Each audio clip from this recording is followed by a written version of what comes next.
दीपक अपनी ज़िंदगी में बहुत खुश था। उसे किसी चीज़ की कोई कमी नहीं थी। नौकरी, बंगला, गाड़ी, पैसे, बीवी सब तो था उसके पास। अगर उसके पास कुछ नहीं था तो सिर्फ और सिर्फ उसके अपने रिश्ते, क्योंकि वो बहुत ही स्वार्थी हो गया था। उसके अंदर पैसे का बहुत घमंड आ गया था, इसीलिए वो अपने घर वालों से सारे रिश्ते तोड़ आया था। दीपक देर तक सोया पड़ा था। वैसे तो जल्दी ही उठ जाता है वो, या फिर कहें कि उठना पड़ता है। Deepak Singh deputy general manager के पद पर एक मल्टीनेशनल कंपनी में 13 साल से काम कर रहा है। वो कंपनी के मालिक आशीष का दाहिना हाथ है। आकाश चुमता वेतन, साथ में अन्य सुविधाएं जैसे ड्राइवर, पेट्रोल समेत गाड़ी, फुल फर्निश्ड फ्लैट, मेडिकल और बच्चों की पढ़ाई का पैसा, साल में एक बार देश या विदेश में घूमने का खर्चा और पूरे विश्व में ऑफिशियल टूर का अलग पैसा। जब इतनी सारी सुविधाएं देती है कंपनी तो काम भी दबा कर लेती है। सच तो ये है कि उसी ने ही कंपनी को सफलता की चोटी पर बैठाया है। इसकी टक्कर की जो दूसरी कंपनी है वे उस पर नज़र लगाए बैठी हैं कि कब दीपक का आशीष से मतभेद हो और कब वे उसे चारा फेंक अपनी कंपनी में खींच ले। हाँ, तो वो भोर की नींद उसे बचपन से लुभाती है। उसके पिता पंडित श्याम प्रसाद जी गांव में एक छोटे प्राइमरी स्कूल में हेडमास्टर थे। दीपक जब 1.5 साल का बच्चा था तो उसकी माँ इस दुनिया को छोड़कर चली गईं। दीपक की देखभाल के लिए उसके पिता श्याम प्रसाद जी ने एक गरीब ब्राह्मण की बेटी सुमन से शादी कर ली थी। सुमन के भी 2 बच्चे, बेटा संदीप और बेटी केतकी हैं। श्याम प्रसाद जी की आय में उनकी गृहस्थी भी नहीं चलती अगर उनके पास 5 बीघा जमीन नहीं होती। मिट्टी का कच्चा घर तो अपना था ही, पर श्याम प्रसाद जी के पास सबसे बड़ी संपत्ति थी पूरे गांव का आदर सम्मान। भोर में 4 बजे वे उठ जाते। अपने साथ साथ वे दीपक को भी जगा देते और उसे पढ़ने बैठा देते। श्याम प्रसाद जी का कहना था कि उषा काल का अध्ययन सबसे श्रेष्ठ होता है। बेचारा दीपक बचपन से ही भोर की मीठी नींद से वंचित रह गया। विद्यार्थी जीवन समाप्त होते ही कंधों पर आ बैठा ऊंचे पद का दायित्व। भोर की तो क्या, रात की भी नींद उसकी छिन गई थी। पर रविवार के दिन दीपक देर तक सोता है। शिखा भी उसको नहीं जगाती। आज दीपक गहरी नींद में सो रहा था। इतनी निश्चिंत शांति की नींद वो वर्षों से नहीं सोया था। पहली चाय रोज की तरह सिरहाने रखकर कब नौकर भी चला गया उसे भी पता नहीं चला। शिखा के जोरदार झकझोरने से दीपक उठा और उसने हड़बड़ा कर देखा कि खिड़की के पर्दे हटे हुए थे। फर्श पर धूप सामने शिखा हाउस कोट पहने खड़ी हंस रही है। उठिए साहब, पता है 8 बज गए। आज ऑस्ट्रेलिया की पार्टी से मीटिंग है ना। धत, नींद खराब कर दी मेरी। शिखा बिस्तर पर बैठी प्यार से उसके बिखरे बालों को संवार रही थी और हंस रही थी। चलो उठो, वो फिर लुढ़कने को तैयार था। सोने दो मुझे। अरे अरे, ठीक 11 बजे मीटिंग है तुम्हारी। भाड़ में जाए मीटिंग। आशीष का बच्चा संभाले अपने आप। क्या कह रहे हो? ठीक ही कह रहा हूँ मैं शिखा। शनिवार को ही मैं रेजिग्नेशन लेटर उसके मुंह पर मार कर आया हूँ। आज़ाद हूँ अब मैं। क्या? शिखा इस तरह चिटक कर खड़ी हो गई मानो 1000 वोल्ट का झटका लगा हो। नौकरी छोड़ दी तुमने? हाँ। इतना बड़ा फैसला तुमने मुझसे पूछे बिना कैसे ले लिया? दीपक ने देखा एक क्षण पहले की रोमांस भरी मधुर मुस्कान उसके मुख से गायब थी। अब वो कहाँ क्रोध की ज्वाला थी। क्या मैं तुमसे पूछता? ये तो मेरा व्यक्तिगत मामला है। मैं नौकरी करूँगा या नहीं ये तो मेरा फैसला है। गुस्से में हाँफ रही थी शिखा। तुम्हारा फैसला? वाह, बहुत बढ़िया। अब तुम्हारा व्यक्तिगत कुछ भी नहीं है। जो अपनी मर्जी से चलोगे। घर परिवार वाले हो, तुम्हारे सब कुछ पर अब हमारा अधिकार है। तुम बिना मुझसे पूछे इतना बड़ा फैसला कैसे ले सकते हो? सोने की खान जैसी नौकरी जिसने तुमको झोपड़े से उठाकर राजमहल में बैठा दिया, समाज की सर्वोच्च सोसाइटी में तुमको पहचान दी, तुम उसी नौकरी को मिजाज दिखाकर छोड़ाए। ओ हेलो, ये सब जो तुम मुझे गिना रही हो वो सब खैरात में नहीं दिया है किसी ने मुझे। अपनी योग्यता और ईमानदारी की बदौलत हासिल किया था मैंने ये मुकाम। कैंपस सिलेक्शन में टॉप किया था। एक पिछड़ी कंपनी को कहां से कहां पहुंचा दिया इन 13 वर्षों में। खरबों का मुनाफा कमा कर दिया है कंपनी को। नहीं तो बड़ी बड़ी कंपनियों के सामने तिनके की तरह बह जाता ये आशीष। अपने मुँह मियाँ मिट्ठू तो बनो मत। तुम जैसे MBA आजकल क्लर्क का काम कर रहे हैं। हाँ, कर रहे हैं, पर 13 वर्ष पहले आज की तरह सब भर भर कर MBA नहीं निकलते थे प्रतिवर्ष। फिर थोड़ी नरम दिखाई दी शिखा। देखो, आपस में लड़ाई करने से किसी समस्या का समाधान नहीं होता। आशीष इतनी बड़ी कंपनी के मालिक हैं, कोई मूर्ख तो नहीं है। तुमसे कंपनी को कितना फ़ायदा है ये वे भी समझते हैं। तुम इतने वर्षों से इस कंपनी के प्रतिनिधि हो, बहुत से देशों के लोग तुमको ही जानते हैं इस कंपनी के नाम से। तुम्हारे ना रहने का मतलब है कंपनी का बहुत नुकसान हो सकता है। बहुत सारे बाहर के कस्टमर तुम्हारी जगह नया आदमी देखकर हो सकता है डील ना करें। इस बात को आशीष भी जानते हैं। दीपक अवाक हो शिखा को देख रहा था। वो भी एक बड़ी कंपनी में ऊंचे पद पर कार्यरत है। 50,000 रुपये से ऊपर ही वेतन लेती है। उसमें इतनी प्रैक्टिकल समझ, व्यावसायिक बुद्धि है, ये तो उसने सोचा ही नहीं था। और ऐसा दांव पेच तो इतने बड़े बड़े डील करके भी उसके मस्तिष्क में नहीं आए। देखो, अभी भी कुछ नहीं बिगड़ा। आशीष मंझे हुए व्यापारी हैं, अपना फ़ायदा अच्छी तरह समझते हैं। तुम्हारी जगह नए आदमी को लेकर उसे अपने हिसाब से तैयार करने में उनको वर्षों लग जाएगा। कंपनी को बहुत नुकसान होगा। चलो, मैं भी तुम्हारे साथ चलती हूँ। वे मुझे अपनी बेटी मानते हैं। तुम माफ़ी मांगकर रेजिग्नेशन वापस ले लो। आज की ऑस्ट्रेलिया वाली डील में सफल हो जाओगे तो वे और भी खुश हो जाएंगे। चलो उठो, मैं भी तैयार होती हूँ। तुम्हारी समस्या का समाधान कर मैं अपने ऑफिस चली जाऊँगी। माफ़ी मांगूंगा मैं? अरे ये बस फॉर्मेलिटी है, 2 शब्द कह देने में क्या जाता है। उम्र में पिता समान है और मालिक हैं। कभी नहीं पंडित जी का खून जाग उठा दीपक की धमनियों में। वो पंडित जी जो आज भी न्याय, निष्ठा, सदाचार, सपाट बयानी व सत्य वचन के लिए जाने जाते हैं, उनकी प्रथम संतान इतना नहीं गिर सकती। प्रश्न ही नहीं उठता माफ़ी मांगने का। गलत वे है, मैं नहीं। माफ़ी उनको मुझसे मांगनी चाहिए। फिर से जल उठी शिखा। तो तुम त्यागपत्र वापस नहीं लोगे, माफ़ी नहीं मांगोगे? नहीं, कभी नहीं। ठीक अनपढ़ गंवार महिलाओं की तरह मुंह बिदका कर शिखा चीखी। तो अब मजे करो, बीबी की रोटी तोड़ो, उसकी कमाई पर मौज मस्ती करो। दीपक का मुंह खुला का खुला रह गया। क्या स्वार्थ का नग्न रूप देख रहा है वो। पहले तो यही शिखा प्रेम में समर्पण, त्याग और मधुरता की बात करती थी, पर उसके स्वार्थ पर चोट लगते ही क्या रूपांतरण हो गया। दीपक की नज़रों में सबसे सुंदर मुख आज कितना भयंकर और कुरूप हो उठा है। वो अपलक उसे देखता रहा। क्रोध में भुनभुनाती शिखा तैयार हुई। डटकर नाश्ता किया, गैराज से अपनी गाड़ी निकाली और ऑफिस चली गई। शिखा के जाने के बाद एक अलसाई अंगड़ाई लेकर दीपक उठ बैठा। घड़ी ठीक 10 बजा रही थी। चलो, अब पूरे 4 घंटे हैं उसके हाथ में सोच विचार कर निर्णय लेने को। फ्रेश होकर आते ही संतों ने ताजी चाय लाकर स्टूल पर रखी। उसने चाय पी। अब शिखा से पूरी तरह मोह भंग हो चुका है। आज वो स्वयं समझा गई उसका रिश्ता बस स्वार्थ का रिश्ता है। इन्हीं सब उलझनों में फंसा वो अतीत में खो गया। अपने पिता को वो कभी कभी आर्थिक चिंता करते देखता था। तब सुमन यानी सौतेली माँ कभी डांट कभी प्यार जताकर उसका साहस जुटाती थी कि चिंता क्यों करते हो जी, सब समस्या का हल हो जाएगा। कभी भी आर्थिक दुर्बलता को लेकर पिता को ताने देते या व्यंग करते नहीं देखा सुना। ना ही कभी अपने लिए कुछ मांगते देखा। अपनी माँ की तो स्मृति भी नहीं है मेरे मन में। 1.5 वर्ष की उम्र से ही उसने सुमन को अपनी माँ ही जाना है और सुमन ने भी उसे पलकों पर पाला है। संदीप से बढ़कर प्यार किया है। उसका भी तो बाबा से वही रिश्ता था जो आज शिखा के साथ मेरा है। फिर सुमन हर संकट में बाबा के साथ रही, साहस जुटाया, मेहनत करके सहयोग दिया। और शिखा ने आज उसके साथ क्या किया। उसकी रोटी का एक कौर भी नहीं खाया अभी, फिर भी अपनी कमाई का ताना देकर चली गई। पति के मान सम्मान का कोई वैल्यू नहीं, जो उसे पूरी तरह मिट्टी में मिलाने, माफ़ी मंगवाने ले जा रही थी उस झूठे और बेईमान आशीष के पास।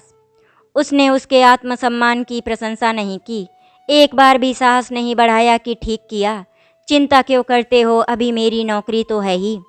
दूसरी नौकरी मिलने तक मैं सब संभाल लूँगी, तुम बिल्कुल भी चिंता मत करो। वाह, क्या कहने उच्च समाज की अति उच्च पद पर कार्यरत पत्नी के। आज शिखा ने 13 वर्ष से पति से सारे सुख, सामाजिक प्रतिष्ठा, सम्मान, अपने हर शौक की पूर्ति, आराम विलास का जीवन सब कुछ एक झटके में उठाकर फेंक दिया। अपनी जरा सी असुविधा की कल्पना मात्र से एक बार भी नहीं सोचा कि उसके पति के पास कितनी योग्यता है, कितना अनुभव है और अपने क्षेत्र में उसका कितना नाम है। वो 2 दिन भी नहीं बैठेगा, दसियों कंपनी के मालिक हाथ फैलाए बैठे हैं उसे खींच लेने के लिए। देश ही नहीं विदेशों में भी अब बस और नहीं। पार्लर ने जो सुंदर मुख दिया है शिखा को, वो मुखौटा हटाकर उसके अंदर का भयानक स्वार्थी क्रूर मुख स्वयं ही दिखा गई है आज वो। उसका सारा मोह भंग हो चुका है अपने ही प्रोफेसर की बेटी शिखा को पाने के लिए। वो स्वयं कितना स्वार्थी बन गया था, आज उस बात का उसे अनुभव हुआ। एमबीए के खर्चे के लिए उस निर्धन परिवार के मुंह की रोटी 5 बीघा खेत तक बिकवा दिया। पिता पर दबाव डाला, अपने 2 छोटे छोटे बच्चों की चिंता करके सौतेली माँ सुमन ने एक बार भी बाबा को नहीं रोका और उसने इन 13 वर्षों में उधर पलट कर भी नहीं देखा, क्योंकि उसे बहाना मिल गया था। जब नौकरी पाकर बाबा को सहायता करने का समय आया, तब सबसे पहले शिखा से शादी करके अपने परिवार से पल्ला झाड़ने का बहाना खोजने लगा और मिल भी गया। निष्ठावान स्वास्तिक ब्राह्मण पंडित जी ने ठाकुर की बेटी को अपने घर की बहू के रूप में नहीं स्वीकारा और वो खुश होकर रिश्ता तोड़ाया। असल में उसके अंतर्मन में भय था, आशंका थी कि इस निर्धन परिवार से जुड़ा रहा तो कमाई का कुछ हिस्सा अवश्य ही चला जाएगा इस परिवार के हिस्से में, जबकि पिता छोड़ औरों से उसका खून का रिश्ता है ही नहीं। और पिता के प्रति भी क्या दायित्व निभाया। दिल्ली से 40 मिनट या 1 घंटे का रास्ता है गांव का, वो भी हाईवे के किनारे। गांव के चौधरी का बेटा राज मोटरसाइकिल लेकर आया था उसे लेने के लिए। गेट पर ही मिल गया। एक जरूरी मीटिंग थी, उसके बाद ही प्रमोशन की घोषणा होने वाली थी। शिखा ऑफिस ना जाकर घर में ही सांस रोके बैठी थी। वो ऑफिस ही निकल रहा था कि राज ने पकड़ा। दीपक जल्दी चल, पंडित जी नहीं रहे, अभी अर्थी नहीं उठी, तू जाएगा तब उठेगी। उसके दिमाग में प्रमोशन की मीटिंग चल रही थी। इस समय ये सब वो खींच कर बोला, संदीप है तो। मुंह खुला रह गया था राज का। क्या कर रहा है तू, बड़ा बेटा है और तेरे पिता थे वे। देख मेरे जीवन का प्रश्न है आज, मैं नहीं जा सकता, जरूरी काम है, बाद में आ जाऊंगा, तू जा। राज के खुले हुए मुंह के सामने वो ऑफिस चला गया था। 8 वर्ष पुरानी बात हो गई। दीपक ने निर्णय ले लिया और निर्णय के बाद अपने को जहां पाया उससे उसके होश उड़ गए। उसका अपना कुछ है ही नहीं। गांव की मिट्टी में पले दीपक को 9 मंजिल पर टंगे रहना अच्छा नहीं लगता था। तब इतनी आबादी भी नहीं थी। इधर तो रात सस्ते में ज़मीन मिल गई, फिर मनपसंद नक्शे से घर बनवा लिया। कुशलमानी के साथ खड़े होकर पेड़ पौधे लगवाए जो अब बड़े हो गए हैं। लॉन में आगरा से मंगवाकर कारपेट घास लगवाई। पर वो ये कुछ भी उसका अपना नहीं था। पूरा का पूरा घर शिखा के नाम है। उसने सारे बैंक खाते निवेश के कागज देखे, सब कुछ शिखा के नाम है। कहीं भी कुछ भी उस अकेले के नाम नहीं। हाँ, एक खाता उस अकेले के नाम अवश्य है जहां उसका वेतन जमा होता है। जब उसे खोलकर देखा तो उसमें मात्र 55,000 रुपये पड़े हैं। चलो भागते भूत की लंगोटी भली, संकटकालीन समय को पार कर देगी। 5,000 रुपये पर्स में हैं। और हाँ, आज 17 तारीख है, कल रविवार गया है। 15 तारीख शनिवार को त्याग पत्र दिया है, शाम को 4 बजे। मतलब उस दिन तक का वेतन तो मिलेगा ही। पर वो बहुत अच्छे से जानता है कि हफ्ते 2 हफ्ते से ज़्यादा बेरोजगार नहीं रहने वाला। बस ये बीच का समय काटने के लिए एक सुरक्षित और शांतिपूर्ण जगह चाहिए। वो अटैची में ज़रूरी कागज पत्र रख रहा था, तभी ध्यान आया एक पॉलिसी और है जिसमें शिखा का नहीं, एक ट्रस्ट का नाम है।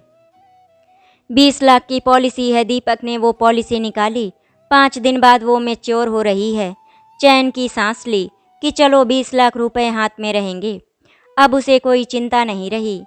उसने पॉलिसी अटैची में संभाल कर रख ली। इसके बाद कपड़े लत्ते बैग में डाले। बैग को नौकर से गाड़ी में रखवा दिया। नौकर ने नाश्ता लगा दिया।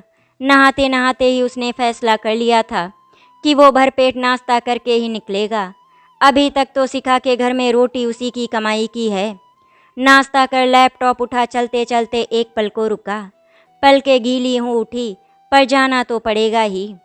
आज उसने सबसे पहले अपने निजी खाते में से 9,000 रुपये निकाल कर पर्स में रखे। फिर गाड़ी से नगर निगम सीमा पार की। अपने गांव की सड़क पर गाड़ी जब उतारी, तब अचानक याद आया 13 वर्ष हो गए घर आए। एक युग बीत गया, जाने कितना परिवर्तन हो चुका होगा। एक परिवर्तन तो अभी देख रहा है दीपक।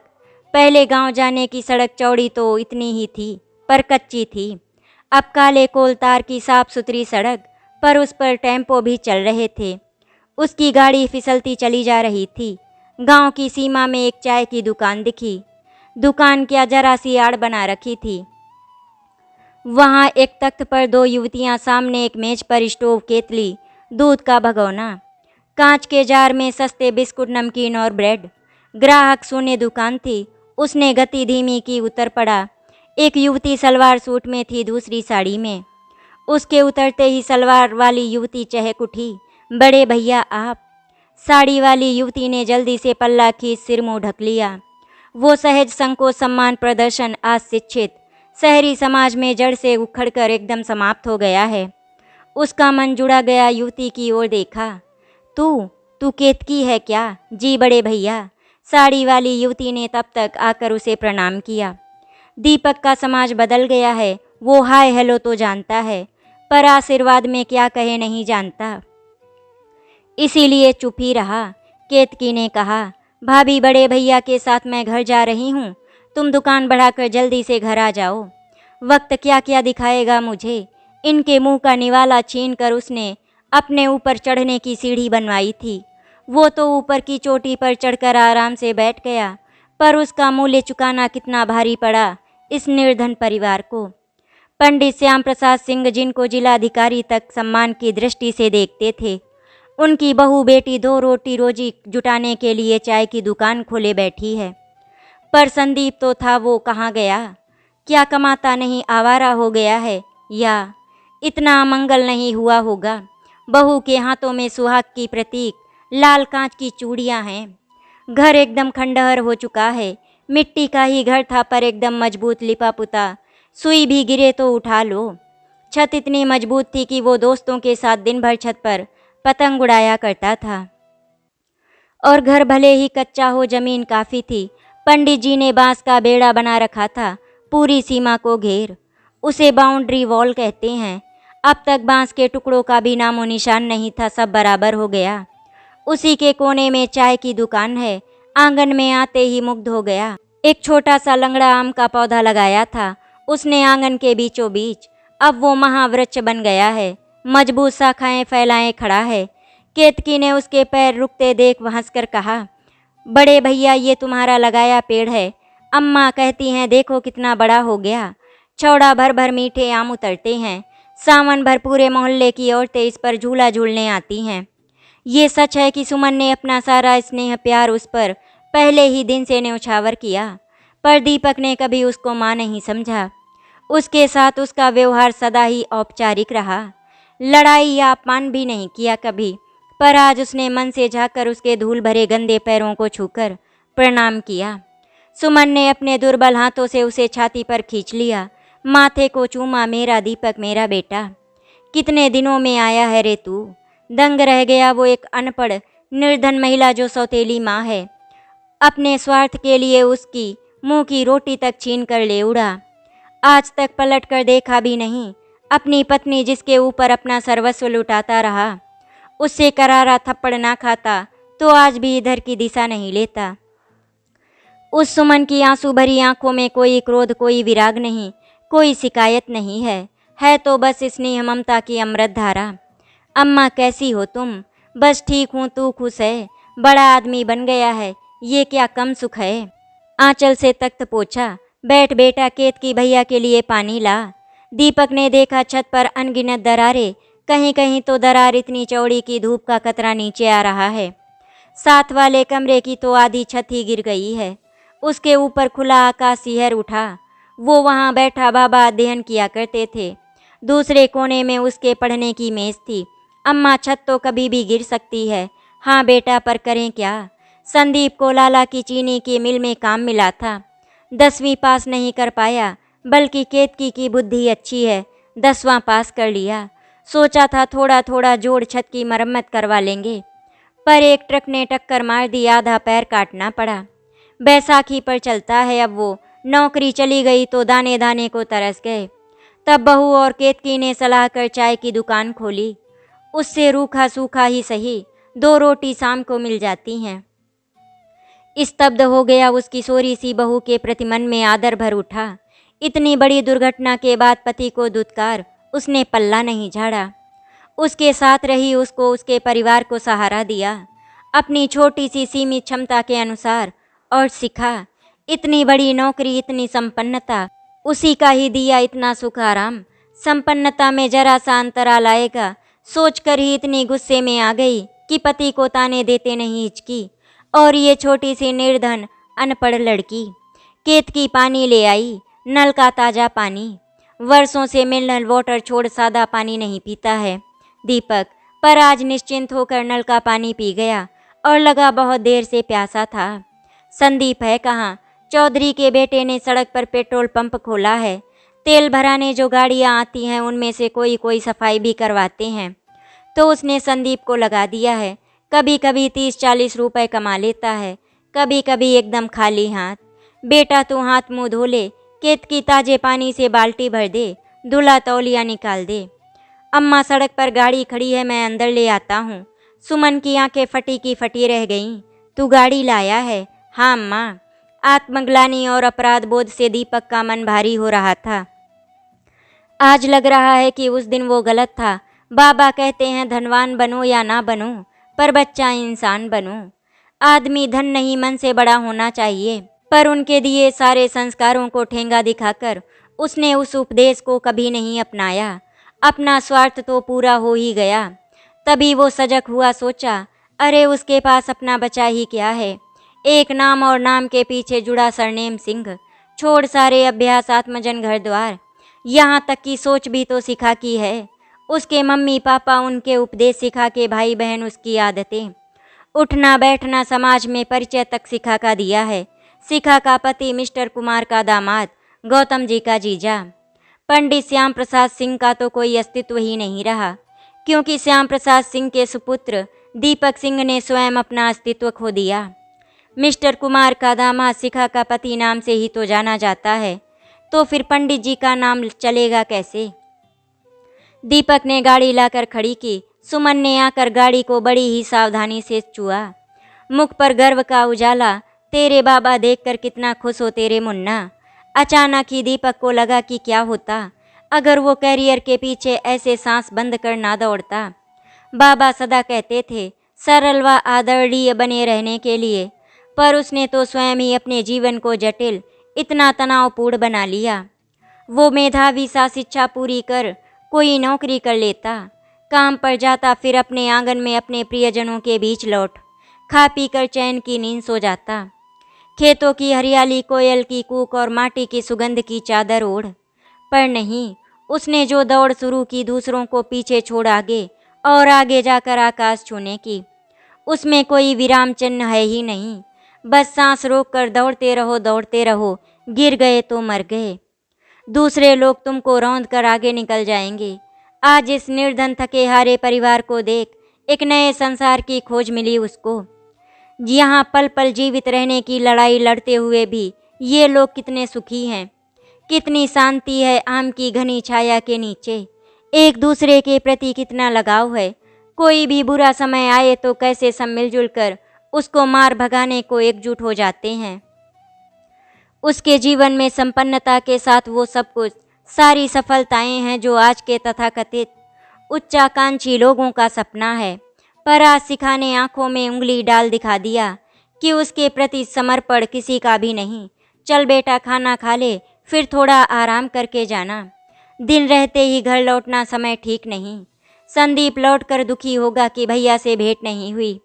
एक एक शब्दों में उस माँ जिसे वो सौतेली मानता था, उनका स्नेह, ममता और संतान की चिंता देख दीपक अंदर तक भीग उठा। मैं नहीं जा रहा, कई दिनों की छुट्टी लेकर आया हूँ, घर में रहूँगा। बुरी तरह चौकी सुमन। क्या? अरे रहेगा कहाँ? देख रहा है घर द्वार की दशा। कहाँ सोएगा, कहाँ उठेगा बैठेगा, और नहाना धोना। तुम लोग कैसे करते हो? पागल मत बन, हमारी बात मान और वापस चला जा। क्यों? क्या मैं कोई आसमान से उतर कर आया हूँ? हंस पड़ी सुमन।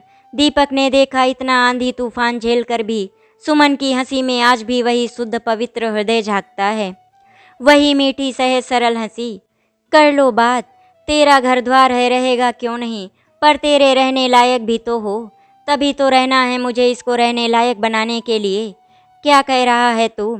अम्मा नासमझ था जो अपनी जड़ अपने हाथों से काट गया था, पर मजबूत जड़ काट कर भी नहीं कटती। एक टुकड़ा भी रह जाए तो पेड़ फिर से लहलहा उठता है। अम्मा, मैं समझ गया हूँ कि मैं आज तक सोने के हिरन के पीछे दौड़ता रहा, जो लुभाता जरूर है पर किसी का भी अपना नहीं होता। बस तुम मुझे वो करने दो जो मुझे करना है। वो क्या है लल्ला? इस मकान को मजबूत पक्का घर बनाना है। 3 कमरे, 1 हॉल, बिजली पानी की व्यवस्था, रसोई बाथरूम की सुविधा, और आज से चाय की दुकान बंद। पंडित जी की बहू बेटी सड़क चलते लोगों को चाय बेचेंगी, ये तो बड़ी लज्जा की बात है। वहाँ एक बहुत बड़ी परचून की दुकान होगी, एक नौकर होगा संदीप, उसमें बैठेगा। पर वो तो बहुत पैसों का। अम्मा, याद है तुम बचपन में कहती थी कि तेरा बेटा लाखों का नहीं करोड़ों का है। तुम पैसों की चिंता क्यों करती हो? मैं हूं ना। रो पड़ी सुमन मेरे बच्चे। चलो अम्मा, रोटी खिलाओ, भूख लगी है। मन एकदम नीले आकाश में जलहीन छोटे छोटे बादलों के टुकड़ों जैसा हल्का हो गया। उसे चिंता नहीं, इस समय पर्स में 35,000 रुपये पड़े ही हैं। काम शुरू करने में परेशानी नहीं होगी। बीमा के 20 लाख रुपए हैं ही। उसे पता है कि वो एक हफ्ता भी खाली नहीं बैठेगा। दूसरे लोगों की नज़र वर्षों से उस पर है। उसकी योग्यता और काम की निष्ठा से सब ललचाए बैठे हैं। देश और विदेश की कंपनियों के कर्णधार कई ऑफर इस समय भी उसके हाथ में है। बस स्वीकार करने की देर है, और वो करेगा भी। पर इस बार देश नहीं, विदेश में ही जाने का मन बना लिया है, जहाँ शिखा की परछाई भी नहीं हो। घर के ऊपर अपने लिए एक बड़ा सा पोर्शन बना लेगा, जहाँ से हरे भरे खेत, गाती कोयल, आम के बाग और गांव के किनारे किनारे बहती यमुना नदी दिखाई पड़ेगी। एक बार जिस पेड़ की जड़ काट कर गया था, उसकी जड़ के बचे हुए टुकड़े से पेड़ फिर लहलहाता वटवृक्ष बन गया है। अब दोबारा से उस जड़ को नहीं काटेगा। वर्ष में एक बार माँ भाई बहन के पास अवश्य आएगा। बहुत दिनों बाद लौकी की सब्जी, चूल्हे की आंच में सिकी गोल मटोल करारी करारी रोटी, पेट भर खाकर वो मूंज की बनी चारपाई पर दरी और साफ धुली चादर के बिछौने पर पड़ते ही सो गया। आज बहुत दिनों बाद दीपक को गहरी मीठी नींद आई है। धीरे धीरे करके उसने अपने सारे काम खत्म किए। आज सुमन बहुत ही ज़्यादा खुश थी, क्योंकि उसने तो कभी सपने में भी नहीं सोचा था कि एक दिन उसके पास भी अच्छा घर और सब कुछ होगा। जब सारा काम कंप्लीट हो गया था तो दीपक को बहुत ही सुकून मिल रहा था। उसे यही तो चाहिए था। आज वो बहुत खुश है अपने फैसले से। आशा करती हूँ आपको हमारी कहानी अच्छी लगी होगी। अगर आपको हमारी कहानी अच्छी लगी तो वीडियो को लाइक एंड शेयर करें, चैनल को सब्सक्राइब करें। वीडियो देखने के लिए आपका धन्यवाद।